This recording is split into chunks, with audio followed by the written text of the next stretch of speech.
अब हम सभी जानते हैं क्रिप्टो करेंसी या गवर्नमेंट के आपस में बनती नहीं है। इन दोनों का रिश्ता बिल्कुल वैसा ही है जैसे इंडियन फैमिलीज में सास बहू का होता है। क्रिप्टो करेंसी हमारे फाइनेंशियल सिस्टम के लिए ठीक नहीं है, यह हमारे ट्रेडिशनल फाइनेंशियल सिस्टम को डिस्टर्ब कर रहा है। अच्छा, क्रिप्टो में इतना प्रॉफिट हो गया, 30% टैक्स, 1% TDS अलग से। तो दोस्तों, आरबीआई ने फाइनली CBDC कॉइन 1 दिसंबर को लॉन्च कर दिया। इसके लिए उन्होंने 5 बैंक शॉर्ट लिस्ट किए हैं: SBI, HDFC, IDFC, ICICI bank और येस बैंक। लेकिन ये CBDC कॉइन है क्या? इसका फ़ायदा क्या है? इसको यूज़ कैसे करेंगे? और ये क्रिप्टो करेंसी से कैसे डिफरेंस है? अबे डिफरेंट। तो चलिए जानते हैं आज की कहानी CBDC की जुबानी। मैं हूं आपका बडी, क्रिप्टो बडी। स्वागत है आपका द क्रिप्टो बेस में, जो ले जाएगा आपको क्रिप्टो के स्पेस में।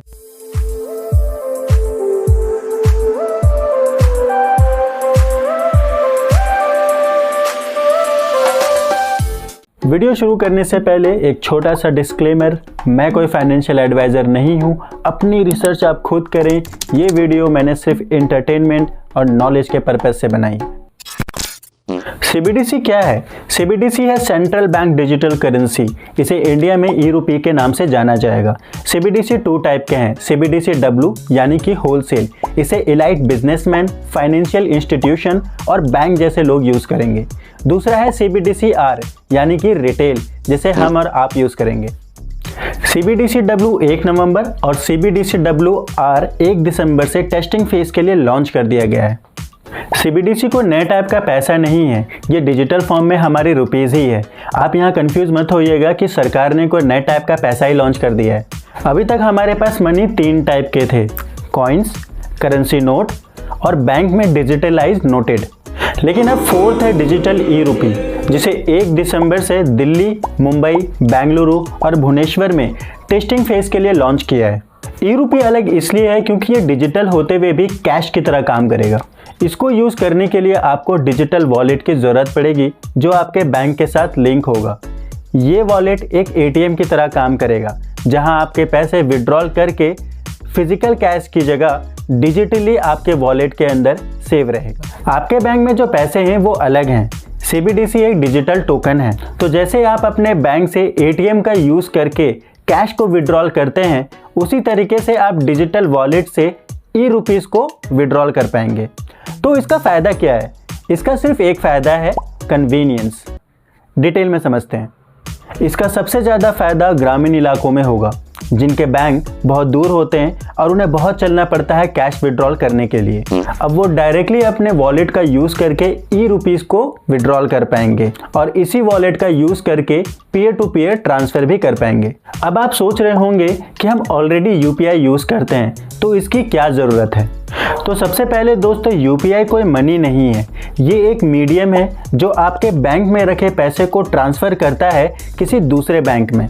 UPI में पेमेंट फेलियर, सर्वर डाउन और नेटवर्क इशू बहुत आते हैं। और UPI की सबसे बड़ी प्रॉब्लम है इनकी इंफ्रास्ट्रक्चर मेंटेनेंस। तू समझा? हाँ। नहीं, तू समझा नहीं। आपको पहले ये समझना होगा कि UPI का सिस्टम काम कैसे करता है। UPI फंड ट्रांसफ़र करने में मदद करता है एक यूज़र से दूसरे यूज़र तक, और ये दूसरा यूज़र या तो आपका फ्रेंड हो सकता है या कोई रिटेलर हो सकता है, जैसे अमेज़ॉन। हर UPI यूज़र को एक वर्चुअल पेमेंट एड्रेस मिलता है जो यूनिक होता है और एक ईमेल एड्रेस जैसा होता है। हर UPI ट्रांजैक्शन के लिए 5 पार्टी इन्वॉल्व होती हैं।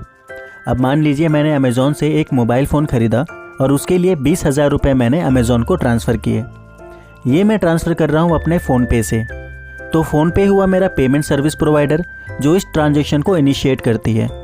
मेरा बैंक है कोटक महिंद्रा बैंक, तो सेकंड पार्टी है मेरा बैंक जो इस अमाउंट को रिलीज़ करता है। फिर इन्वॉल्व होता है national corporation payment of India या फिर NPCI, जो कि नॉन प्रॉफिट ऑर्गेनाइजेशन है जो बैंक्स और फ़ोनपे जैसे पेमेंट सर्विस प्रोवाइडर को लिंक करते हैं। तो NPCI की जिम्मेदारी होती है कि वो अमेज़ॉन के बैंक को इन्फॉर्म करे मेरे पेमेंट के बारे में। और हो सकता है अमेज़ॉन का भी अपना एक पेमेंट सर्विस प्रोवाइडर हो, जैसे गूगल पे। फिर अमेज़ॉन को गूगल पे पर नोटिफिकेशन आ जाएगा कि मेरा पेमेंट मिल गया है।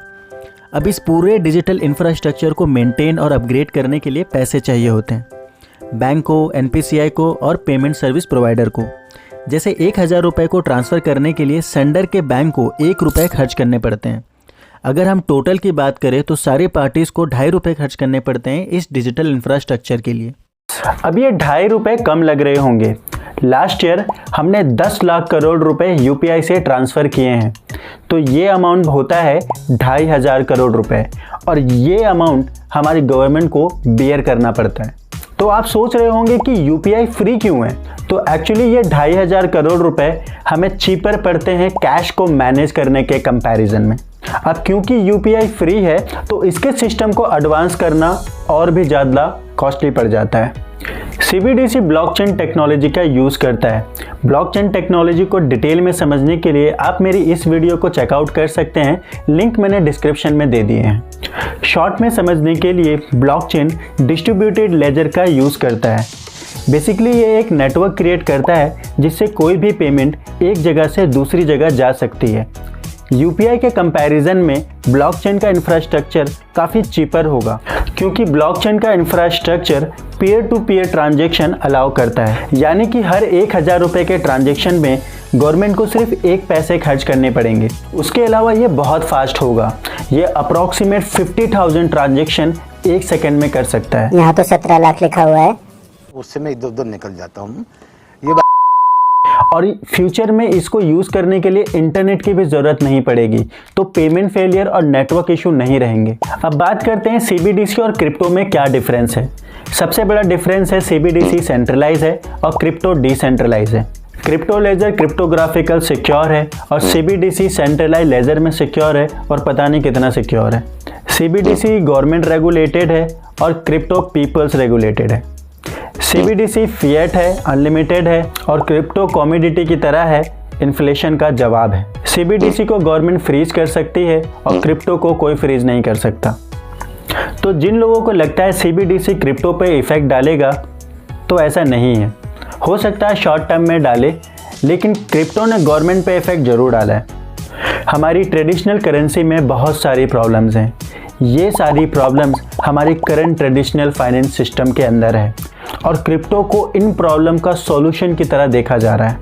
उन्हें काउंटर करने के लिए गवर्नमेंट ने CBDC को लॉन्च किया है। एक मीम भी वायरल हुआ था, आप ये देख लीजिए कि गवर्नमेंट इन प्रॉब्लम्स को किस तरीके से देख रही है।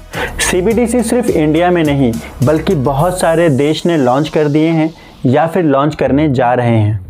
सभी देश ने अलग अलग रीज़न दिए हैं CBDC को लॉन्च करने के लिए, लेकिन सभी देश क्रिप्टो के लिए सोच एक ही रखते हैं। खुद RBI कहता है कि क्रिप्टो ने हमारे ट्रेडिशनल फाइनेंस सिस्टम को डिस्टर्ब किया है, लेकिन इन सब के बावजूद लोग क्रिप्टो को एक्सेप्ट करते जा रहे हैं।